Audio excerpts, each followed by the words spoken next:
From such a situation, it was surmised that Swim's intelligence was infinitely low. Unleashing a maximum-scale attack within a limited space is an act that could involve itself. Doing so without hesitation makes it obvious that it does not consider the consequences at all. However, this kind of enemy is troublesome. Since reason and logic do not apply, it is hard to formulate tactics. If it were a weakling, it wouldn't be a problem at all, but in the worst case, it is an existence rivaling a true dragon. Even Velgrin was racking her brain over how difficult it would be to manage this. Moreover, there seemed to be a change in Swim, and its power had increased significantly. By gaining a human, girl-like form, the density of his power has also increased. It appeared in the ruins of the collapse with a nonchalant look on his face. Judging from the fact that it was unharmed even after being caught in the collapse of the Eight Gates formation, it seemed that half-hearted physical attacks would be meaningless. In contrast, Ultima was battered to a miserable extent. Her stylish military-style outfit was torn in places, and her beautiful skin was covered in wounds. Since such wounds should heal instantly, this was proof that she had sustained damage that did not allow for that. Varen and the others were about to worry, is the young lady okay? But looking at her eyes, they became worried in a different sense. Because she had snapped. You have the nerve to hurt me. This was my favorite outfit, a present from Rimuru-sama, and you did this to it, just go die already.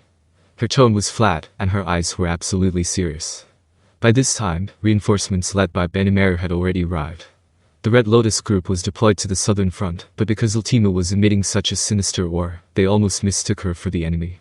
Thanks to Hakuo leading them, they didn't commit the folly of friendly fire by mistake, but that was undoubtedly good fortune. Anyway, from this moment, the situation changed completely. Ultima switched her consciousness to killing mode against Swim.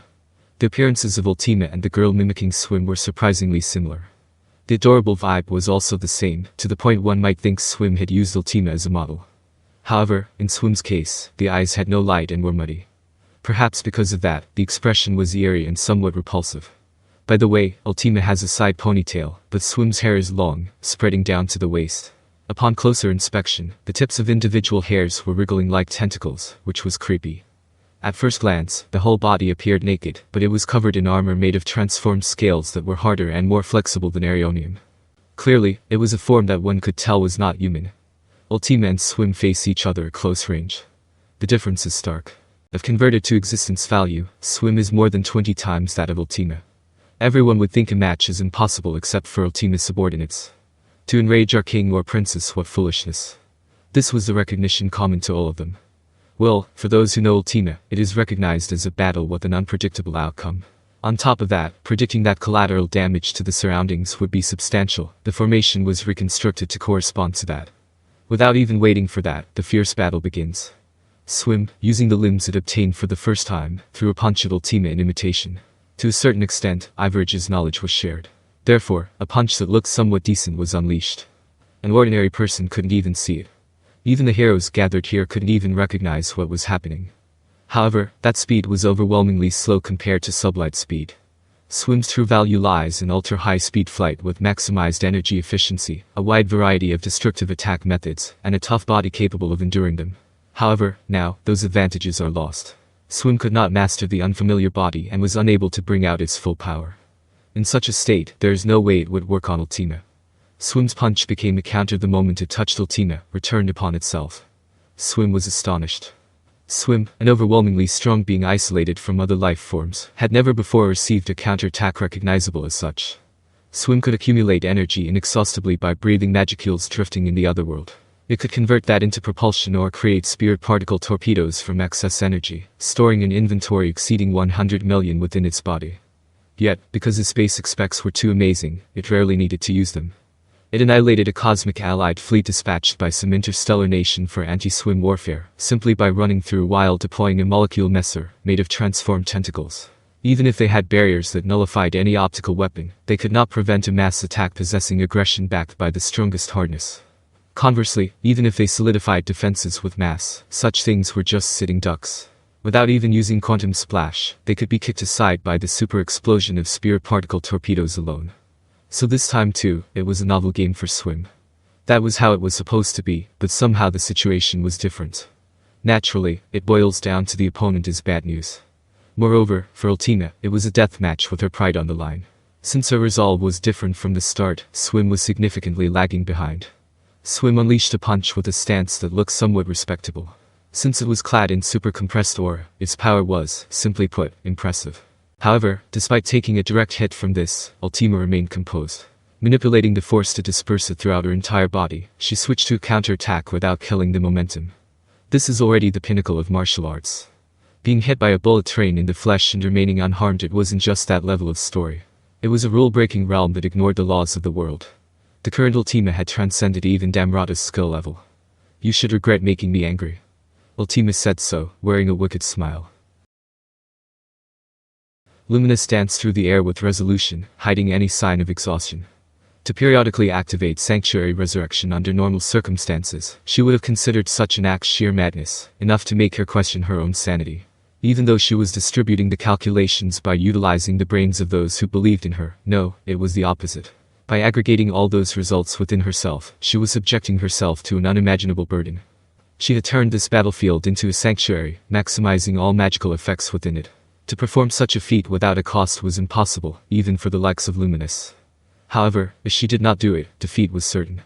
Unknown to anyone, Luminous continued to support the heroes fighting on the battlefield, concealing agony that made the word self-sacrifice seem trivial by comparison.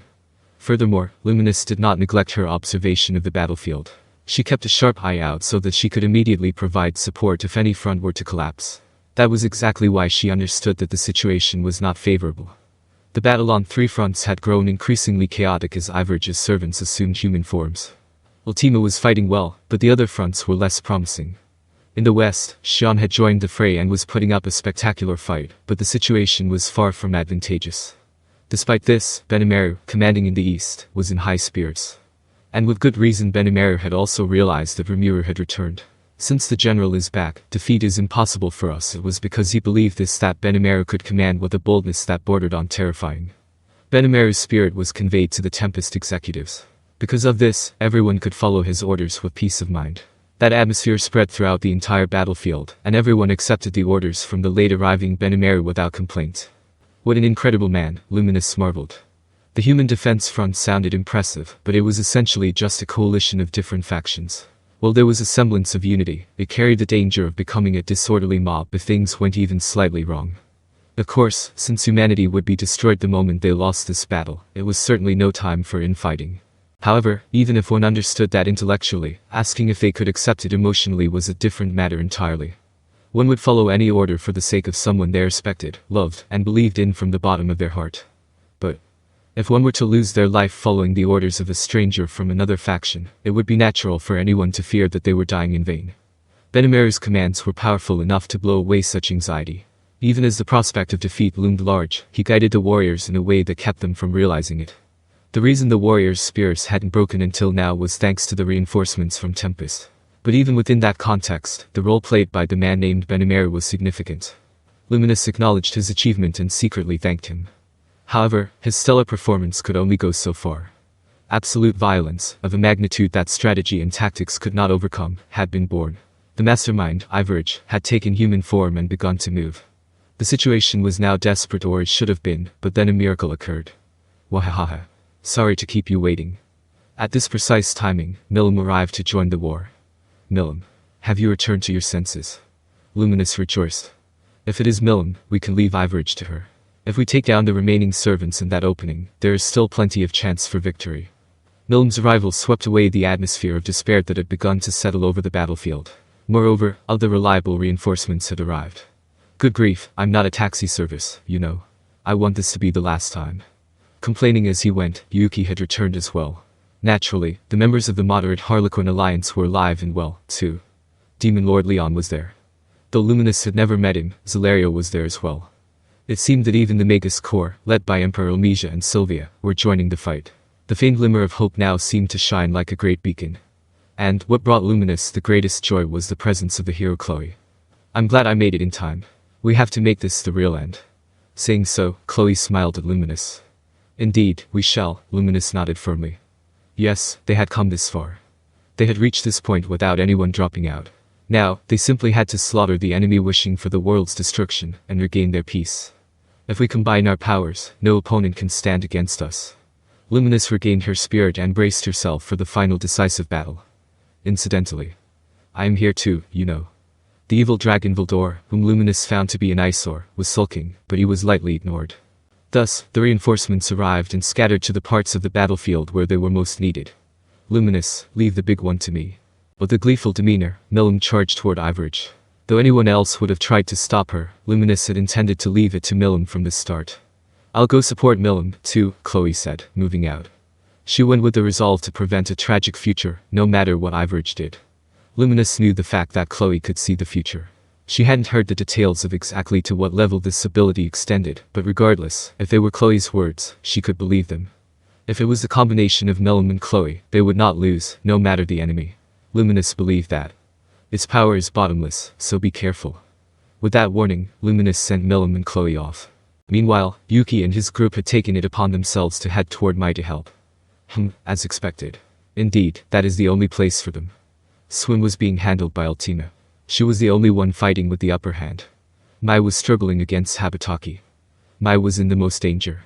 Yuki's judgment was not based on personal feelings, but was truly appropriate for the situation. And as for the remaining one, Kakishi. Luminous cast a glaring look at Vildor. I know. You don't have to tell me, I wasn't planning to slack off. Muttering such things, Vildor had it out. Against Kakishi, Shion was leading the effort with Gopta and Ranga doing their best to hold on. Kakishi was certainly strong, but he was no match for Vildor. Since Luminous acknowledged Vildor despite all her complaints, she had no doubts on that front. Leon merged with his subordinates who were deployed in the south, and began suppressing the stray cryptids. Zelario and his subordinates were also performing well in assisting them. The Magus Corps joined the north front, which had been being pushed back, and cooperated to stabilize the situation. Everything was going smoothly. Or so it seemed. A chill ran down Luminous's spine.